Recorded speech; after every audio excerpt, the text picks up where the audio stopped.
All right, and we are back here on the GSMC Football Podcast. And for the final part of the show, we are going to talk about DeMeco Ryans' response to J.J. Watt about, maybe a potential return coming out of retirement to play for Houston. So this is what he said. I talked about J.J. Watt and his comments. If DeMeco Ryans absolutely needs him, he'll be there. And this is what DeMeco Ryans had to say. He said, "I love to hear JJ saying he's ready. I've got his number ready to go in case we need him. I may need to make that call, so I'm happy that it's open for him."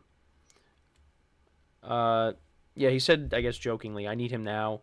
I need to make the call right now. Anytime JJ's ready to go, I'm ready to go." So, I mean, yeah, I think that's joking around, but who knows? I mean, if they're kind of thin on the defensive line, if they're dealing with injuries and it's later in the year, then maybe he does make that call. And, part of me wants J.J. Watt to come back just because I would like to see him and back with the Texans and, at least go on one final run and, get to a championship game, maybe play in a Super Bowl, because that's what this Texans team can do, is they can go far. We talk about the Packers and how far they could go. The Texans are the same thing. What they've done and the culture and the team that they've built, they're going to be good for a long time. And J.J. Watt, I mean, is he going to come back? Probably not. But when I was talking the other day about Aaron Donald and J.J. Watt and who's more likely to come back, well, J.J. Watt flat out said, "Hey, if they really need me, I'm going to come back." And the Rams had that conversation with Aaron Donald, so maybe Aaron Donald does the same thing if the Rams need him. But at least with J.J. Watt, we heard him say, "If they need me, I will come back," because he's still in good shape. And yeah, it's going to be different. You're going to have to adjust. I mean, if they sign him and he comes back, yeah, it's been a while, but still in good shape. And you figure if he is going to come back, he's going to make sure that he is ready to go. And he's not playing a whole season if he does come back. So, but yeah, I mean, I just would love to see it because, again, this Texans team is really good. And, he experienced some rough years there in Houston.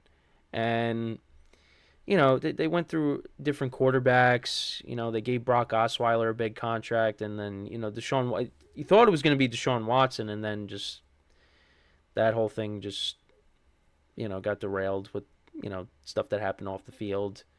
And then he goes to Arizona, and, the Cardinals had a good season, but then they made the playoffs, and, Kyler Murray did not play well. The Cardinals just did not play well as a team, and, the Rams knocked him out. And it's just, for J.J. Watt, you want to see, you would have liked to have seen him, maybe get a ring. And maybe he might have the opportunity to do that late in the season. But that would definitely come at the expense of, well, there's injuries on the defensive line. Because they added Danielle Hunter. You got Will Anderson, who they drafted last year. Danico Autry they got over from Tennessee. It's just, I don't think J.J. Watt's coming back unless, guys start getting hurt. And he even said it. It's like, if they absolutely need him. So, I mean, it would be nice to see him come back. But, again, it comes at the expense of guys being hurt. And, and unfortunately, yeah, players are going to get hurt. It's inevitable, unfortunately. Now, who knows what it's going to be like this year? I mean, last year we had so many quarterbacks get hurt. and hopefully we don't see that. But unfortunately, we're going to see people get hurt. And, the Texans, they might deal with some injuries later in the season where, yeah, they're going to have to maybe make a call and say, we need you. So, and, J.J. Watt said, I'll be there. And, we'll see if that ends up happening. But, like I said, I would like to see it, but it comes at the expense of injuries. But, yeah, I've said this on a previous show. You want to see certain players you want to see get a ring. And J.J. Watt is definitely one of those players. And we got a comment from Thomas Gage. He says, speaking of NFC, what do you think about the Bears pushing for the North as early as this year? So I did just talk about the Packers in the last segment. I'm going to be doing, tomorrow's show I'll be doing an NFC North post-draft rankings of each team. Now, I mean, it really all comes down to how Caleb Williams performs, I think. They gave him a lot of, they surrounded him with a lot of talent. And you could go back and watch some of my previous shows too. I've said the same thing. You go out, you trade for Keenan Allen, you traded for DJ Moore the previous offseason, you drafted Rome Odunze, you got Cole Kmet. You got a couple of decent running backs as well. You bring in DeAndre Swift. Defense played better last year. I mean, they got the talent there. For me, I still think I would put the Packers and the Lions ahead of them. I think they could definitely compete for a playoff spot, but I think more so with the wild card as opposed to the North. I think the North, I still look at the Lions and the Packers as being better. So, and the Bears, they could have swept the Lions last year. They split, but they could have beat them in Detroit, but the Lions had a late comeback. So, I would say, yeah. So I would say the Bears are kind of like that third team right now. He also said, I thought it was telling how much the Packers, Lions, and Vikings invested in their defense in this draft, considering how much it leaned to offensive talent. Yeah, I mean, there's not really any roster that I dislike in that division. The Vikings, I'm curious to see what they do with the quarterback position. Whether they have Sam Darnold start and then they kind of ease J.J. McCarthy in it, or are we just throwing J.J. McCarthy right in? But, yeah, and then also, like, with the Lions, they also signed, along with their draft, they also signed DJ Reader from the Bengals, which was a decent signing. I think he was coming off of an injury, but, he was a good run stopper for the Bengals, and now the Lions got him.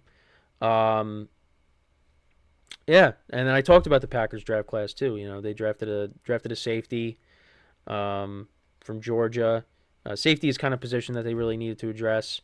So, yeah, I mean, and also like with offensive talent, I mean, maybe the Lions, I know I talked about them needing another receiver. The Packers, I mean, I think they're kind of set with what they got. They did draft a running back.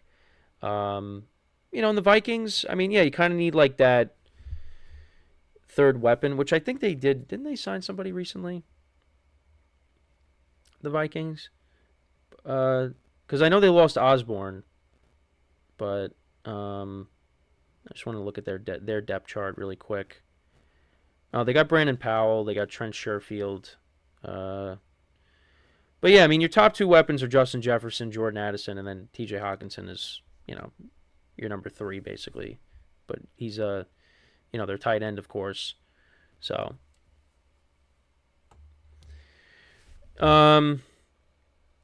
yeah, I mean it's Vikings still a big on Hawk's recovery. Yeah, that was a tough injury late in the year.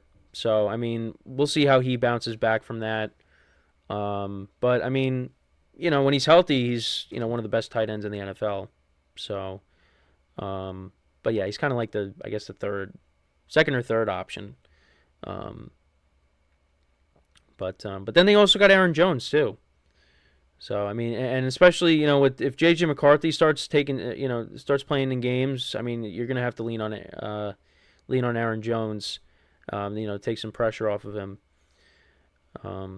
But yeah, the Vikings, I feel like if they had Kirk Cousins, I'd probably rank them higher in the division. But I don't know. I feel like if they're starting out with Sam Darnold at quarterback, I don't know. Kind of got to put them last. So, but that's just me. Um, but yeah, so that's my thoughts on that. But yeah, I mean with the JJ Watt stuff, I mean, yeah, there's really nothing much to add.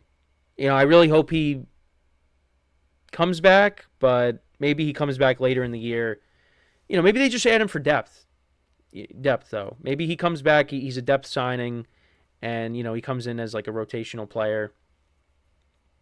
Just so he can at least try to help the Texans get back to the playoffs, and well, I think they're gonna make the playoffs and go far and maybe get somewhere where J.J. Watt hasn't gone before, because I think the furthest he's gotten is the divisional round. So, get to a championship game and maybe get to a Super Bowl. But again, that's a huge what if. It's not something that is likely going to happen, but there's definitely a possibility.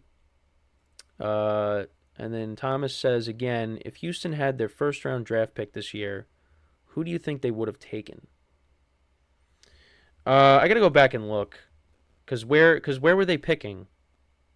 Oh wait, no, cause they traded up with the Vikings, right? They traded with the Vikings because the Vikings got the pick to take McCarthy, right? Or I might be wrong there. Hold on, I gotta go back. I have to go back and look. I don't know. I mean, I feel like what do the Texans need? I mean, I guess would they maybe draft like a player on the defensive side of the ball, maybe? Let's. Yeah, I'm not really too sure what they would have done, honestly. I mean, I feel like they would have maybe taken someone on defense because I feel like they're kind of set offensively. Oh wait, yeah. The Vikings traded with the Jets. Yeah, because I was looking at it now. Mid-20s, I'm guessing. Yeah, I mean, I guess they probably would have taken someone on defense. Yeah, I don't know who exactly they would have taken, but um, maybe because receiver they're set. I mean, quarterback they're obviously set. They're not going to take a running back. I mean, maybe somebody on the offensive line. Either the offensive line or the defense. That's really what I would have. I don't know specifically who, but okay, gotcha. Their pick was 27. Yeah, that's probably what I would say. It probably would have been someone on the defense. Um, that's probably my guess. Because offensively, they're set. So that'd be my. I don't know who specifically they would take, but I would say they probably would have went with someone on the defense. And who was the first defensive player that was taken? It was like in the mid first round. Who was? I think it was Seattle who took the first defensive player. I have the. Oh no, it was the.